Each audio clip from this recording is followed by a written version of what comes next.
C'est un décret présidentiel qui a semé la panique à Alger et qui concerne la nomination d'un nouveau conseiller chargé des affaires juridiques et judiciaires. Un poste qui a été occupé depuis 2020 par Boualem Boualem, le puissant directeur de cabinet de Tebboune et le puissant bras droit de Tebboune et le cerveau du clan Tebboune. C'est effectivement le poste qu'occupait Boualem Boualem. Beaucoup de voix se sont élevées à Alger pour dire « Ah, c'est la fin de Boualem Boualem. C'est fini, Boualem Boualem, on se dirige vers sa disgrâce. » Est-ce que c'est la vérité? Non, ce n'est pas la vérité. Parce que Boualem Boualem cumulait deux fonctions. Directeur de cabinet de Tebboune et son conseiller chargé des affaires juridiques et judiciaires. Ce décret, qu'est-ce qu'il permet? Il permet juste de mettre fin aux fonctions de Boualem Boualem en tant que conseiller des affaires juridiques et judiciaires. Alors Boualem Boualem se concentre uniquement sur son poste de directeur de cabinet. Tebboune ne va jamais se débarrasser de Boualem Boualem.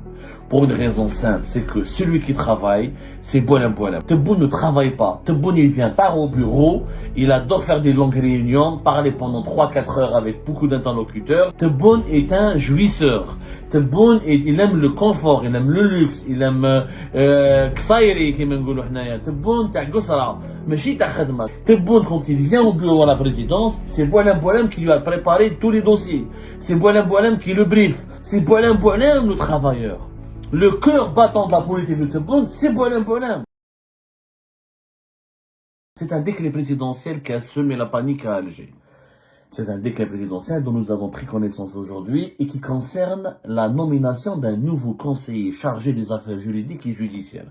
Un poste qui a été occupé depuis 2020 par Boualem Boualem, le puissant directeur de cabinet de Tebboune et le puissant bras droit de Tebboune et le cerveau du clan Tebboune et le puissant pilier du clan Tebboune, ou on va dire, c'est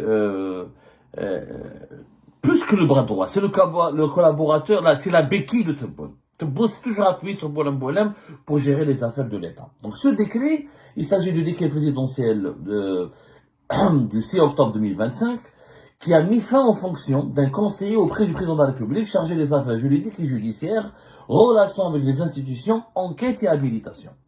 C'est effectivement le poste qu'occupait Boualem Boualem de 2020 jusqu'à 2019. Jusqu'à aujourd'hui 2025. Boualem Boualem, je vais vous trouver quand est-ce qu'il a été nommé, c'était en janvier 2020. Voilà, en janvier 2020. Dès l'arrivée, c'est le décret présidentiel du 20 janvier 2020 qui a permis de nommer Boualem Boualem, l'ancien patron de l'organe de surveillance et des écoutes des communications téléphoniques et électroniques, comme conseiller chargé des affaires juridiques et judiciaires de Abdelmadjid Tebboune, et rapidement il va devenir la béquille et le bras droit de Abdelmadjid Tebboune. Ce décret qui paraît aujourd'hui, il n'est pas paru aujourd'hui, nous sommes le 21. Le décret, il est apparu dans le journal de la dernière édition du journal officiel qui date du 14 octobre 2025. Sauf c'est le numéro 68 du journal officiel de la République algérienne qui a été rendu public aujourd'hui sur le site internet du journal officiel de la République populaire et démocratique algérienne. Ce décret nous explique que il est mis fin en fonction du conseiller auprès du président de la République chargé des affaires juridiques et judiciaires, relations avec les institutions, enquête et habilitation exercée par Boualem Boualem.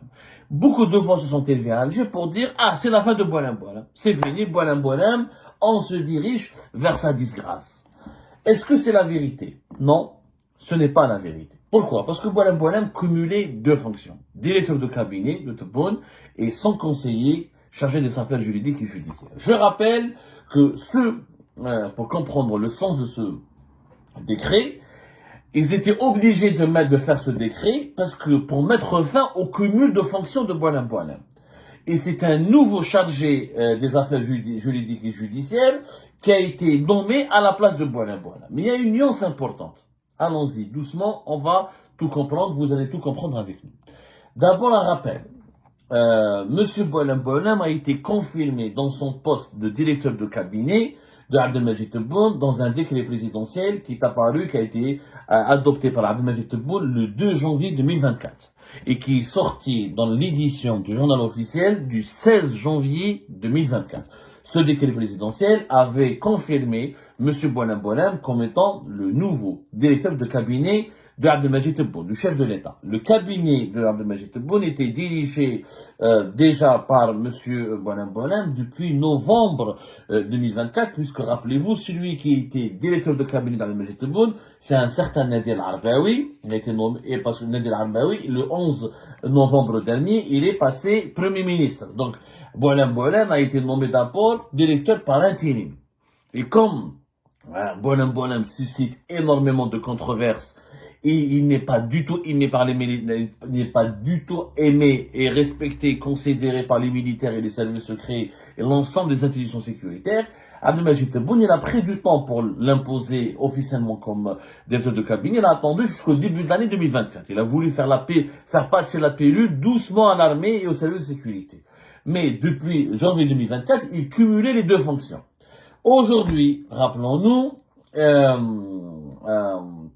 il y avait ce décret. Qu'est-ce qu'il permet? Il permet juste de mettre fin aux fonctions de Boualem en tant que conseiller des affaires juridiques et judiciaires. Pourquoi? Parce que Boualem se concentre uniquement sur son poste de directeur de cabinet. Mais dans ce décret, il faut bien le lire, le remplaçant de Boualem, M. Mohamed Hamouche, dont nous allons parler tout à l'heure, est devenu chargé des affaires juridiques et judiciaires. Uniquement.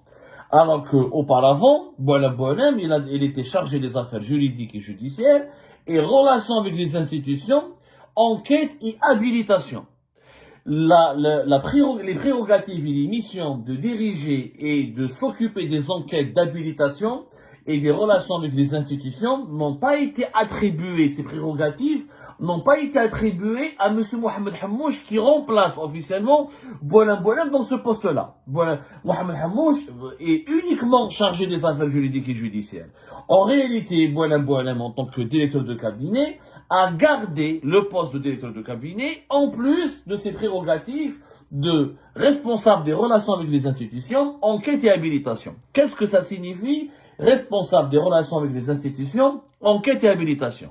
C'est les prérogatives qui permettent au directeur, à un conseiller ou à un fonctionnaire de la présidence d'être l'interlocuteur des services de sécurité et des services secrets.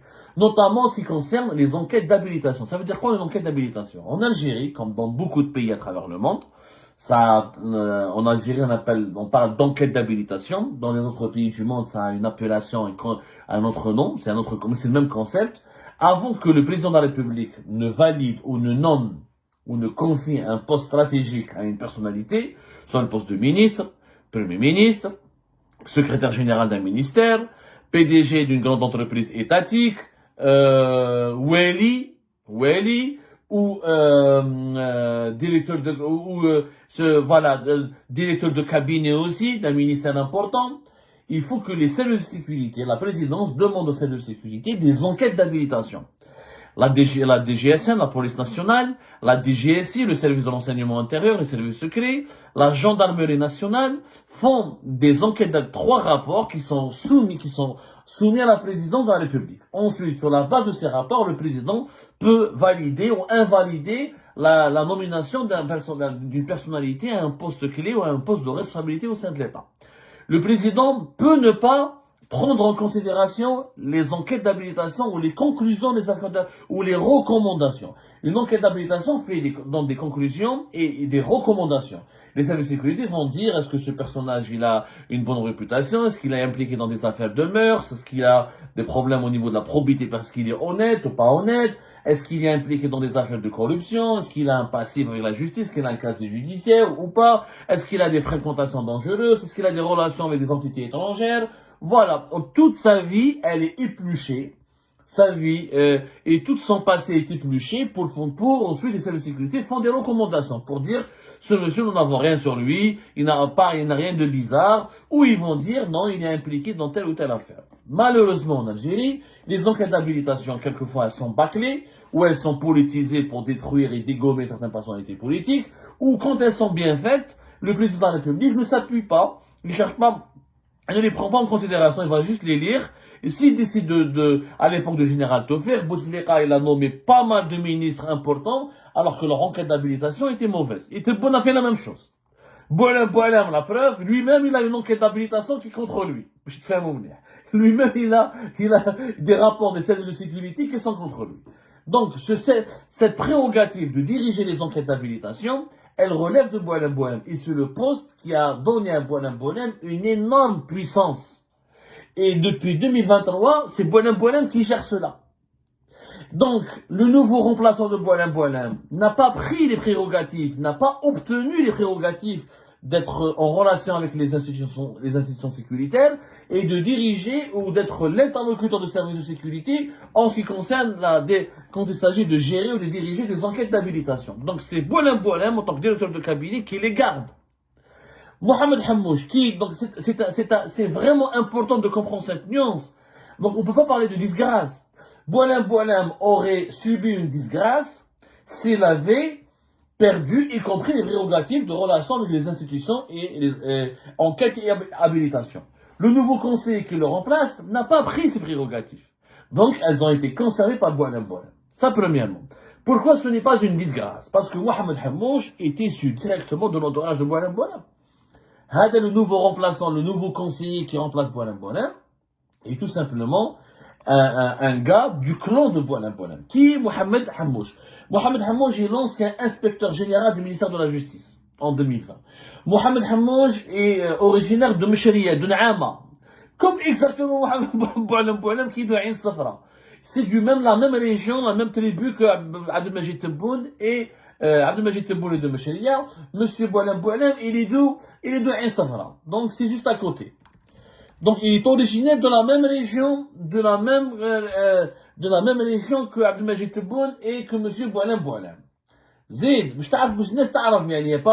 n'y a pas de disgrâce. S'ils avaient ramené un Kabyle, ou la Wahd Meshriq, ou originaire même pas de notre région, on peut dire qu'il n'est pas de leur région. Malheureusement, en Algérie, le régionalisme au plus haut niveau, il est très important, il est utilisé pour dans les nominations au niveau de certains postes. Donc, il est de Meshriya. Deuxièmement, il a été juge, il est originaire du secteur judiciaire comme Boilem. Il était procureur de la République adjoint à L'Rouat, Razawet, Bachar, Remchi. Il a été ensuite juge d'instruction à Frenda et Tlemcen. Il a été président de la chambre administrative auprès de la cour d'Alger et président de la cour de Chlef, de Tlemcen et d'Orlizen. Et il était conseiller à la cour suprême comme Boilem. Boilem, il était à la fois conseiller à la Cour suprême avant d'être nommé président de l'organe de surveillance et des écoutes des télécommunications et des communications électroniques et téléphoniques. Il était chargé au niveau de la Cour suprême des dossiers de corruption impliquant les cadres de l'État, dont les wali, ministres et premier ministre. Donc, il a le profil, il est un Boilem bis. C'est son compagnon, c'est son copain, c'est son ami. Donc Boilem, il a ramené quelqu'un qu'il va téléguider, qu'il va diriger, qu'il va manipuler. Donc il ne s'agit pas du tout d'une disgrâce. Et maintenant, il faudra peut-être enterrer un mythe. Beaucoup de voix parlent en Algérie, spéculent que Abdelmajid Tebboune ne va pas tarder à relever de ses fonctions Boilem et que Boilem va connaître une disgrâce et que la pression des militaires et des services de sécurité sur le président concernant Boilem, ses agissements scandaleux, ses dérives, ses dérapages, qu'au sein même de la présidence, au sein même de la famille Tebboune, Boilem n'est pas aimé. Il faut savoir que même la famille Tebboune n'aime pas Boilem parce que pour elle exerce, ce Boilem est un personnage, une personnalité qui exerce une influence malsaine sur Abdelmajid Tebboune et il est à l'origine de toutes ces mauvaises décisions. Quand on veut défendre le Tebboune, on dit que c'est pas de sa faute, c'est de la faute de Boilem. Soyons maintenant clairs, nets et précis. Tebboune ne va jamais se débarrasser de Boilem. Pour une raison simple, c'est que celui qui travaille, c'est Boilem. Boilem, c'est son bras droit. Tebboune ne travaille pas. Tebboune, il vient tard au bureau, il adore faire des longues réunions, parler pendant 3-4 heures avec beaucoup d'interlocuteurs. Tebboune n'est pas un travailleur. Tebboune est un jouisseur. Tebboune, il aime le confort, il aime le luxe, il aime Ksairi, comme on dit ici. Tebboune, ta gosra, machi ta khadma. Tebboune n'est pas quelqu'un qui est discipliné, qui est rigoureux. Tebboune, quand il vient au bureau à la présidence, c'est Boilem qui lui a préparé tous les dossiers. C'est Boilem qui le brief. C'est Boilem qui lui fait tous les synthèses des rapports. C'est Boilem le travailleur. Le cœur battant de la politique de Tebboune, c'est Boilem. celui qui lui organise, et il y a Hamad Chamero, son secrétaire particulier, qui est son homme de confiance, qui lui organise son agenda, etc., et qui, ses rencontres, etc., et Bonhomme, qui est le gars travailleur, qui, l'aspect personnel, c'est Hamad Chamirouche qui le gère, l'aspect professionnel, c'est Bonhomme. Si Tebboune va se débarrasser de Bonhomme, il sera appelé à travailler lui-même, à supporter tout l'effort du travail lui-même. Il n'est pas capable de travailler, Tebboune. Voilà, il y a des dirigeants qui ont besoin d'un cabinet bien fourni, avec composé de plusieurs conseillers, et qui ont besoin de leurs collaborateurs pour travailler, pour décider. Tebboune n'est pas un travailleur, c'est pas Ouyahia.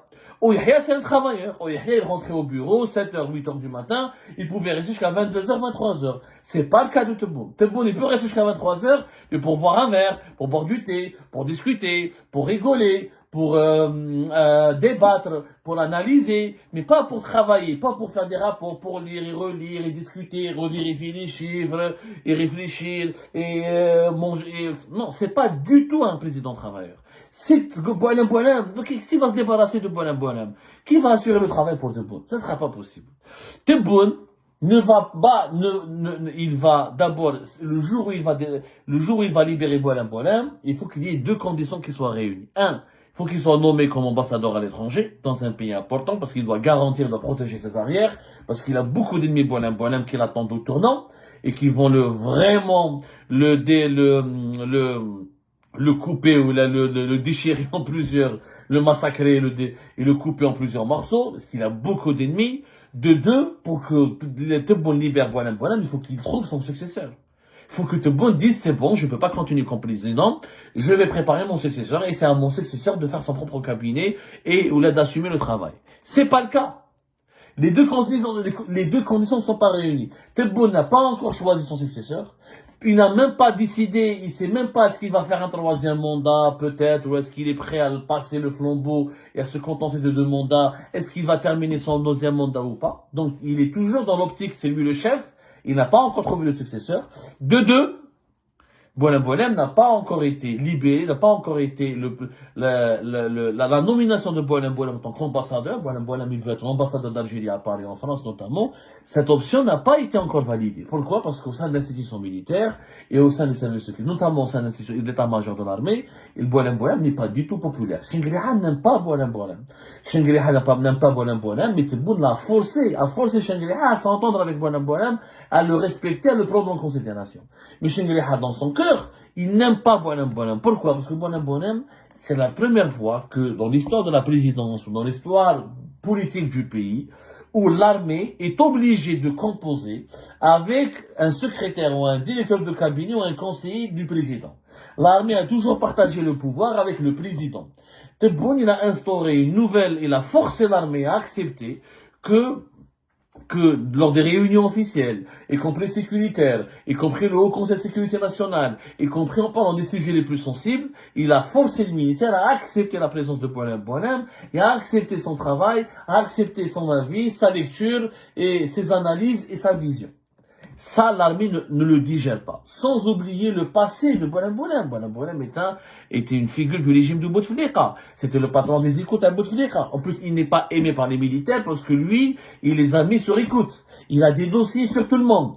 Et comme il n'est pas contrôlable, et comme en plus il est provocateur, Bonhomme, c'est un gars bagarreur, un provocateur. Il a imposé son clan, il a asservi la justice, il essaie de semer les services secrets, il essaie d'imposer de faire des alliances et de diviser les militaires. Donc il n'est pas du tout aimé parce que c'est une grosse gueule, il est antipathique, il a un penchant pour l'argent et la corruption, et c'est quelqu'un qui n'apprécie pas les militaires. C'est réciproque. Bonhomme n'a jamais fait confiance aux militaires, ne fait jamais confiance aux services secrets. C'est quelqu'un qui a toujours développé une méfiance maladive à l'égard de ces deux institutions. Et c'est lui qui encourage toujours Tebboune à ce que Tebboune impose son pouvoir à l'armée et aux services secrets pour qu'il ne se fasse pas dominer par ces institutions. Donc, aux yeux des militaires et aux yeux des services secrets, c'est un élément nuisible, Bonhomme. C'est un élément dangereux et nuisible. Il y a d'autres dossiers, il y a d'autres raisons sur lesquelles nous n'allons pas revenir, parce qu'ils sont très compliqués, très complexes à expliquer. En tout cas, au moment opportun, on vous fournira toutes les explications nécessaires. Donc, Tebboune Arrêtez de croire qu'il va se débarrasser de Boualem Boualem maintenant. S'il n'a pas de successeur qui est choisi, et s'il ne décide pas, il ne valide pas sa nomination en tant qu'ambassadeur à l'étranger, il ne va pas se débarrasser de lui. Il en a encore cruellement besoin de Boualem Boualem. Et ben c'est la fin de cette vidéo les amis, je vous remercie comme d'habitude pour avoir suivi jusqu'à la fin. N'oubliez pas de nous laisser vos commentaires et vos réactions sur la vidéo et de vous abonner à la chaîne si vous n'êtes pas encore abonné. Et merci aussi pour vos commentaires et vos discussions très animées dans la section des commentaires. Donc, vous n'oubliez jamais de décortiquer bien un sujet sur tous les points qui ont été abordés dans la vidéo et ça fait vraiment plaisir moi-même je ne fais pas de commentaires, je m'appuie sur vous pour que vous puissiez bien expliquer les choses et en faire des discussions civilisées et dans tout le respect possible. Donc voilà, merci beaucoup et à la prochaine dans une nouvelle vidéo. Au revoir.